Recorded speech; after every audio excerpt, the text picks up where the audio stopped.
Welcome to music stories. இந்த video என்ன பார்க்க போறோம்னா, WWE அன்ரியல், அதாவது நீங்க வேர்ல்ட் ரெஸ்லிங் என்டர்டைன்மெண்ட் எல்லாருமே பார்த்துருப்பீங்க.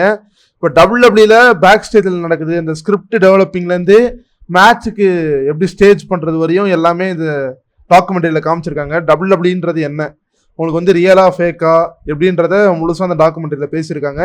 இதை பற்றி நம்மளும் கொஞ்சம் பேசுவோம் வாங்க. ஆக்சுவலாக ஃபர்ஸ்ட் எபிசோட் பிரேக் டவுனுக்குள்ளே போயிடுறேன்.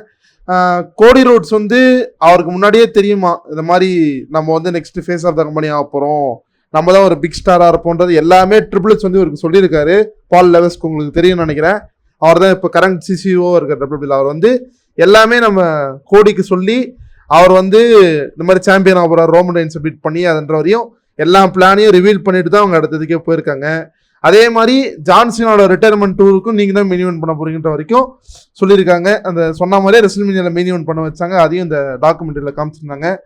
ஜான்சினா ஒரு விஷயம் வந்து ஓப்பனாக சொல்லியிருந்தாரு, இந்த மாதிரி நம்ம கேரக்டர் நல்லா இருந்ததுன்னா ஆடியன்ஸ் வந்து தூக்கி வச்சு கொண்டாடுவாங்க. இன்கேஸ் உங்கள் கேரக்டரில் ஏதாவது பாட்ச் பண்ணிங்கன்னா ஆடியன்ஸ் வந்து அங்கேயே செஞ்சிருவாங்க, யோசிக்க மாட்டாங்கன்றத ஒரு விஷயத்த சொல்லியிருப்பாரு. அது ஒரு மாதிரி நல்லா இருந்தது.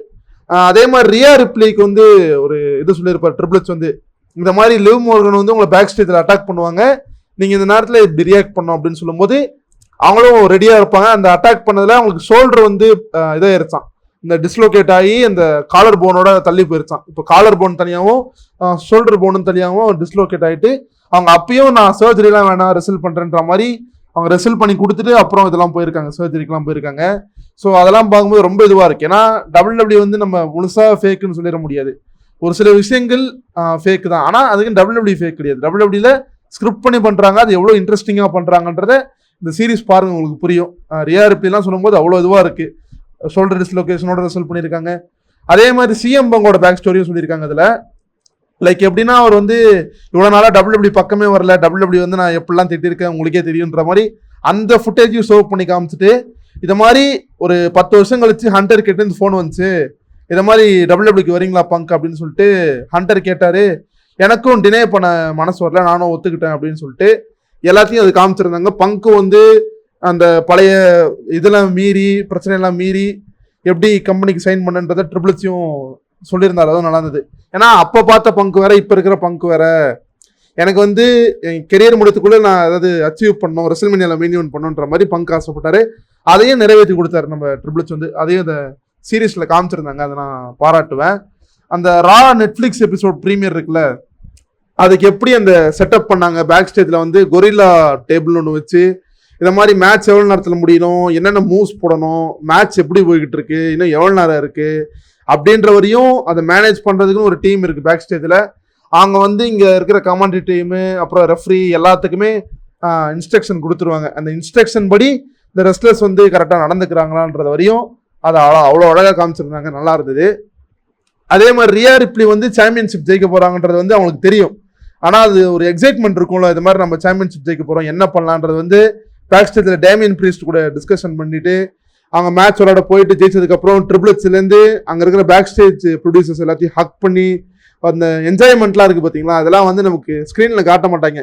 ஸ்க்ரீனில் ஆடியன்ஸ் முன்னாடி பெல்ட்டை வந்து செலிப்ரேட் பண்ணுறதை காமிச்சிட்டு வெளில போயிடுவாங்க. ஆனால் இதில் அதையும் காமிச்சிருந்தாங்க, பேக் ஸ்டேஜில் அவங்களோட ரியாக்ஷன் எப்படி இருக்குது ஒரு பெல்ட் ஜெயிச்சதுக்கப்புறம், அவங்க எப்படிலாம் அதை பார்த்து சந்தோஷப்படுறாங்க.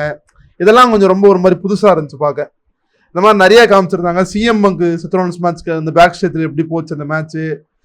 சிஎம் பங்கு வந்து ஒரு மாதிரி சந்தோஷப்பட்டிருக்காரு, இந்த மாதிரி ரொம்ப நாள் கழிச்சு ஒரு நல்ல மேட்ச் கொடுத்துருக்கீங்க ஹண்டர்னு சொல்லிட்டு அதையும் காமிச்சிருந்தாங்க. இல்லை எபிசோட் 2ல் என்ன காட்டுறாங்க ஆக்சுவலாக பார்த்தீங்கன்னா, அந்த செட்டெல்லாம் எப்படி மேக் பண்ணுறாங்க, அந்த ரெஸ்ல்மேனியா ராயல் ரம்பிள் அதுக்கு இந்த செட்டு போடுவாங்க தெரியுமா, அந்த செட்டெல்லாம் பேக்ரவுண்டில் எப்படி ஒர்க் பண்ணுறாங்க அதெல்லாம் காமிச்சிருந்தாங்க. அதே மாதிரி இந்த ரெஸ்ல்மேனியா 40ல் வந்து கோடி வந்து ரோமனை பீட் பண்ணி அன்டிஸ்பியூட்டட் சாம்பியன்ஷிப் ஜெயிப்பார் தெரியுமா. ஜெயிக்கும் போது பேக் ஸ்டேஜில் நடந்த செலிப்ரேஷன் என்ன, ட்ரிபிள்ஸ் வந்து ஒரு ரோலக்ஸ் வாட்ச் வந்து ப்ரெசென்ட் பண்ணியிருந்தாரு, அதெல்லாம் காமிச்சிருந்தாங்க. அதெல்லாம் கொஞ்சம் நல்லா இருந்தது. அதுக்கப்புறம் ஒரு சாம்பியன் ஆனதுக்கப்புறம் கெவின் ஓவன்ஸ் கூட வந்து ஒரு ஃபியூட் போயிருப்பார். அப்போ வந்து லாங் டைமாக WWEல பேன் பண்ண பைல் டிரைவர் மூவ் வந்து எக்ஸிக்யூட் பண்ணலான்னு சொல்லிட்டு பேக் ஸ்டேஜில் டிஸ்கஸ் பண்ணிவிட்டு அந்த சாட்டர்டே நைட்ஸ் மெயின் ஈவெண்ட்டில் வந்து மேட்ச் முடிஞ்ச பிறகு கெவின் ஓவன்ஸ் வச்சு எக்ஸிக்யூட் பண்ணியிருப்பாங்க.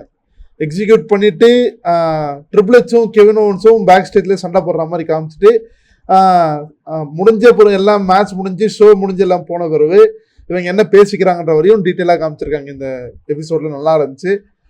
அதுக்கப்புறம் சிஎம் பங்க் வந்து இன்ஜூர் ஆனார் தெரியுமா, அந்த 2024 ராயல் ரம்பிள் அப்போ அதையும் காமிச்சிருந்தாங்க. இந்த மாதிரி அவருக்கு எப்படி கை ஓப்பன் ஆச்சு, இது மாதிரி என்னால் ரெசல் பண்ணோன்னு நான் ரிட்டர்ன் வந்தேன், கையை உடச்சி அமுச்சு விட்டாங்கன்னு சொல்லிட்டு அவர் ஃபீல் பண்ணி பேசினதெல்லாம் இதில் டாக்குமெண்ட்ரியில் காமிச்சாங்க. அது நல்லா இருந்தது.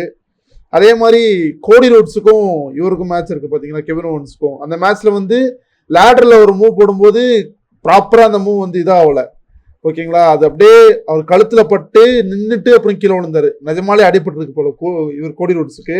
ஓகேவா கோடி, உங்களால் சண்டை போட முடியுமான்னு கேட்டு அந்த பேக் இன்ஸ்ட்ரக்ஷன்லாம் கொடுப்பாரு பார்த்தீங்கன்னா ரெஃபரி மூலமாக, அதெல்லாம் கேட்டு ட்ரிபிள்ஸ் இது பண்ணி okay I am all right அப்படின்னு சொன்ன பிறகு நெக்ஸ்ட் ஸ்டெப்புக்கு இவங்க மூவ் ஆகிட்டு அப்புறம் கெவின் ஓவன்ஸ்க்கு மூவ் போட்டு அவருக்கு மண்டை ஓப்பன் ஆகி ரத்தம் வந்து இவங்க சண்டை போட்டுக்கிட்ட வரையும் அந்த ஸ்கிரிப்ட் என்னெல்லாம் நடந்துச்சோ அது எல்லாமே பேக்ரவுண்ட் வியூ மூலமாக நமக்கு காமிச்சாங்க. அது ஒரு மாதிரி டிஃப்ரெண்ட்டாக இருந்தது.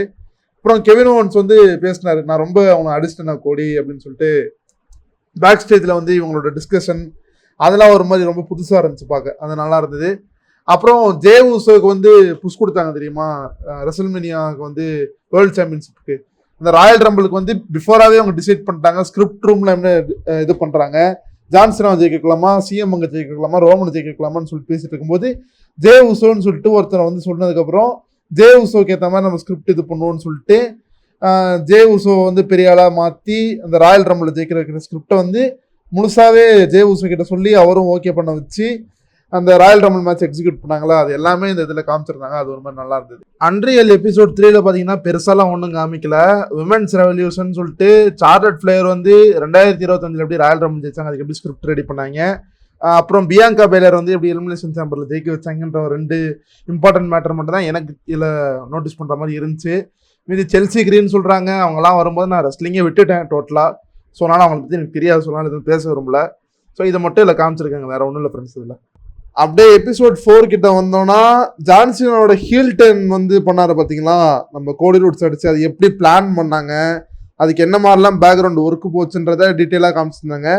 அதனால் அந்த ஃபைனல் ரிட்டைர்மெண்ட் டூர் அனௌன்ஸ் பண்ணிட்டு சீனா வந்து பேக் ஸ்டேஜில் என்ன பண்ணாருன்ற வரையும் இந்த எபிசோடில் காமிச்சிருந்தாங்க, நல்லா இருந்து. அதே மாதிரி நியூ டே டீம் வந்து ரொம்ப நாளாக ஃபேஸாகவே இருக்காங்க, அது கொஞ்சம் ஹீல் ஆக்கி விடுவோம்னு சொல்லிட்டு பிக்கி கேரக்டர் வந்து இவங்க 2 பேர் வெறுக்கிற மாதிரி காமிச்சிட்டு இந்த நியூ டே டீம் வந்து ஹீல் பண்ணலான்னு சொல்லிட்டு பிளான் பண்ணி இவங்களை ஹீலாக மாற்றி விட்ட சம்பவம் இருந்துச்சு. ஏன்னா இப்போ ஒருத்தவங்க வந்து எப்போவுமே ஃபேஸே பண்ணிட்டு இருந்தால் போர் அடிச்சிடும், ஹீல் பண்ணலாம், ஹீலு ஃபேஸ் 2 கலந்து போனால் தான் நல்லாயிருக்கும்னு பேக் ஸ்டேஜ் ஐடியா வச்சு ஒரு மாதிரி வித்தியாசமாக பண்ணியிருந்தாங்க. அது நல்லா இருந்தது. ஏன்னா இந்த ரிவெஞ்ச் ஸ்டோரி இந்த மாதிரி ஸ்டோரிலாம் எப்போவுமே உங்களுக்கு சரிக்காதுன்ற மாதிரி அந்த ரைட்டர்ஸே பேசுவாங்க, அது ஒரு மாதிரி நல்லா இருந்தது. மெயினாக இந்த இதுதான் சூப்பராக இருந்தது. என்னன்னு சொல்லிட்டு பார்த்தீங்கன்னா நம்ம ஜான்சனாவோட ஸ்டோரி லைன் இருக்குது பார்த்தீங்களா, அது வந்து ரொம்ப ப்ராப்பராக எக்ஸிக்யூட் பண்ணியிருந்தாங்க. அது ரொம்ப எனக்கு பிடிச்சிருந்து. ஏன்னா ஃபஸ்ட்டு கோடி ரோட்ஸ் ஹீல் டர்ன் பண்ணி அவர் கீழே ராக் கீழே இருக்கிற மாதிரி தான் பிளான் பண்ணியிருக்காங்க, ராக் கீழே கோடி இருக்கிற மாதிரி. அதுக்கப்புறமா இல்லை சீனா வந்து ஒரு கெரியரை முடிக்க போகிறாரு, நம்ம ஒரு ஹீல் பண்ணிடலாம் அப்படின்னு சொல்லிட்டு எல்லாம் பிளான் பண்ணி டிஸ்கஸ் பண்ணி அது வந்து சீனா, டிராவிஸ் ஸ்காட், ராக்கு, கோடி எல்லாருக்கூடையும் கால் பேசிட்டு நிக்கான் பிரசிடென்ட் இருக்கார்ல டிகேஓ பிரசிடென்ட் கிட்டையும் அப்ரூவல் வாங்கிட்டு அது வந்து அந்த லைவ்ல செஞ்சு காட்டுவாங்க பாருங்க. இந்த மாதிரி சீனா, ராக்கு, இவங்க டிராவிஸ் ஸ்காட், கோடி எல்லாம் இருக்கும்போது அந்த மூமெண்ட் அப்படியே ஒன்னொன்னா இன்ஸ்ட்ரக்ஷன் ட்ரிபிள் சொல்லுவார், சொல்ல அங்கே நடக்கும். அது ரொம்ப அழகாக காமிச்சிருந்தாங்க, ப்ரெசென்ட் பண்ணியிருந்தாங்க. முடிச்சுட்டு வெளியே வந்து எல்லாம் கலக்கிட்டீங்கன்னு சொல்லிட்டு இவர் சீனா வந்து பேச ட்ரிபிள்ஸ் கிட்ட, ராக் வந்து பேச, கோடியை வந்து இவர் ராக் கட்டுப்பிடிக்க, அது எல்லாமே ரொம்ப அது நல்லா இருந்தது. நம்ம வந்து ஆன் ஸ்க்ரீனில் பார்க்குறது வேறு, ஆஃப் ஸ்க்ரீனில் பார்க்குறது மறுபடியும் ப்ரூவ் பண்ணிட்டு இருந்தாங்க. அது ரொம்ப நல்லா இருந்துச்சு எனக்கு பார்க்க. அன்ரியல் எபிசோட் 5ல பார்த்தீங்கன்னா லைக் ஜே ஊசோ இருக்கார்ல, அவர் வந்து மெயின் ஈவென்ட் புஷ் பண்ணுறது வந்து இப்படி ஆடியன்ஸ் சேர்த்துக்காம இருந்தாங்க. ஏன்னா அவர் நிறைய பாட்ச் பண்ணுறாரு, மூவ் போடுறப்ப மூவ்ஸை மறந்துடுறாரு, நிறைய மூவ்ஸை தப்பாக போடுறாருன்னு சொல்லிட்டு அந்த கம்ப்ளைண்ட்டையும் நான் ஏற்றுக்கிறேன், அதுக்காக ஒரு பெட்டர் மேட்ச் கொடுக்கணும்னு சொல்லிட்டு அந்த விஷயத்த ஜே ஊசோ கிட்ட சொல்லிட்டு அந்த ஸ்கிரிப்டை எப்படி டெவலப் பண்ணாங்க அவரோட குந்தர் கூட போடுற மேட்ச் அப்படின்றத காமிச்சிருந்தாங்க. இதில் நல்லா இருந்தது. லைக் அந்த மேட்ச் ஜெயிச்சதுக்கப்புறம் இவரோட ஃபீலிங்ஸ் என்ன, அவர் பிரதர் ஜிம்மி எப்படி ரியாக்ட் பண்ணுறாங்கன்றதும் காமிச்சிருந்தாங்க. அது ஒரு மாதிரி நல்லா இருந்தது. அதுக்கப்புறம் பார்த்தீங்கன்னா அந்த விமென்ஸ் ட்ரிபிள் த்ரெட் மேட்ச் ஒன்று நடந்துச்சு பாருங்க, பியாங்கா பெலர், ரியா ரிப்ளி, யோ ஸ்கை. அந்த மேட்ச்சுக்கு வந்து என்னென்ன பேக் ஸ்டேஜில் டெவலப் பண்ணிட்டு இருந்தாங்க, ஏன்னா அவங்க 3 பேரும் பெஸ்ட் ஃப்ரெண்ட்ஸாக இருந்துட்டு ஒரே நேரத்தில் வந்து ரெசல் பண்ண போகிறான், அந்த எக்ஸைட்மெண்ட்டே ரொம்ப இதுவாக ஆர்வமாக இருக்குன்னு சொல்லிட்டு ரியா ரிப்ளி சொல்லியிருப்பாங்க. ஸோ அதான் அவங்க எல்லாருமே சேர்ந்து ரெசல் பண்ணிட்டு எல்லாம் வெளில வந்து ட்ரிபிள் ஹக் பண்ணிட்டு அவங்களோட ஃபீலிங்ஸை ஷேர் பண்ணது, அது ஒரு மாதிரி நல்லா இருந்தது.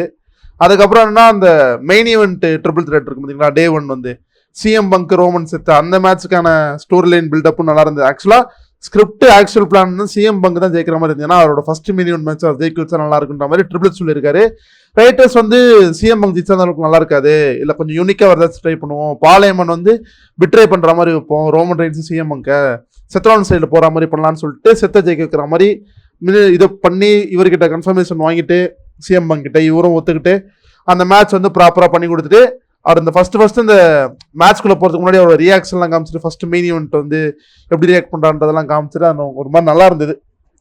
அது போயிட்டு அந்த மேட்ச் விளையாடி முடிச்சுட்டு ட்ரிபிள் எச் வந்து ஹக் பண்ணிட்டு ட்ரிபிள் எச் சொல்லுவார், இந்த மாதிரி நீ மெயின் ஈவெண்ட்டுக்காக பிறக்கப்பட்ட மேலே உனக்கான விஷயம் கிடச்சிருச்சுன்னு சொல்லிட்டு ட்ரிபிள் எச் சொல்லுவார். அது ஒரு மாதிரி நல்லா இருந்தது சிஎம் கிட்ட சொன்னது. அதுக்கப்புறம் பார்த்தீங்கன்னா இந்த சீனா வர்சஸ் கோடி ரோட்ஸ்க்கான பில்டப் இருக்குல்ல, அதுவும் வந்து நல்லா காமிச்சிருந்தாங்க. லைக் இது மாதிரி சீனாவோட ஃபைனல் டூரு, அவரோட ஃபைனல் ரெஸ்ல்மேனியானால அவர் எப்படி ப்ரிப்பேர் ஆறான்றதை காமிச்சிட்டு அவர் அந்த மேட்ச்சுக்கு போகிறதுக்கு முன்னாடி எப்படி ரெடி ஆறான்றதையும் காமிச்சிட்டு கோடி ரோட்ஸ் வந்து அவர் ஃபேமிலியை கூப்பிட்டு வந்தது, அவங்க கூட டைம் ஸ்பெண்ட் பண்ணது அதை காமிச்சிட்டு இவர் ரிங்கில் போயிட்டு மேட்ச் விளையாடி முடிச்சுட்டு இவங்க வெளில வந்து ட்ரிபிள் எச் கிட்ட சீனாவும் கோடியும் பேசிட்டு அவங்களோட மேட்சோட எக்ஸ்பீரியன்ஸை ஷேர் பண்ணிட்டு வெளியே வரது வரையும் காமிச்சிட்டு இந்த எபிசோட முடிச்சாங்க.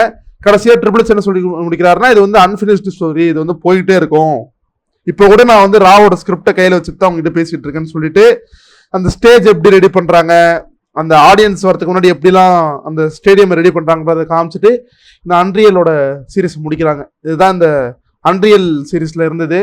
நீங்கள் வேணால் செக் பண்ணால் பாருங்கள். டபிள்யூடபிள்யூனா என்ன ஆக்சுவலாக அப்படின்றத தெரிஞ்சுக்கலாம், நீங்கள் பார்க்கலாம். உங்களுக்கு எது இன்ட்ரெஸ்டிங்காக இருக்கோ அந்த பார்ட்ஸ் மட்டும் பாருங்கள். தேவையில்லாத நானே ஸ்கிப் பண்ணிட்டேன், உங்களுக்கு விஷயம் நிறைய விஷயம் நான் ஸ்கிப் பண்ணிட்டு தான் சொல்கிறேன். நீங்கள் பாருங்கள். உங்களுக்கு இந்த டபிள்யூடபிள்யூன்றது வந்து முழுக்க ரியலும் கிடையாது, ஃபேக்கும் கிடையாது. இந்த ஸ்கிரிப்டட் ப்ரோக்ராமை எவ்வளோ அழகாக அவங்க கொரியோ பண்ணுறாங்க, எவ்வளோ அழகாக ப்ரெசென்ட் பண்ணுறாங்க டிவியில். அதான் இந்த அன்ரியல் ப்ரோக்ராமு. எப்படி இருந்துச்சுன்னு நீங்கள் பார்த்துட்டு உங்களோட ஒப்பீனியன் சொல்லுங்கள். இதான் என்னோட ரிவ்யூ. எனக்கு வந்து டீசெண்டாக ஃபீல் ஆச்சு. நீங்கள் பார்த்துட்டு உங்களோட ஒப்பீனியன் சொல்லுங்கள். நன்றி.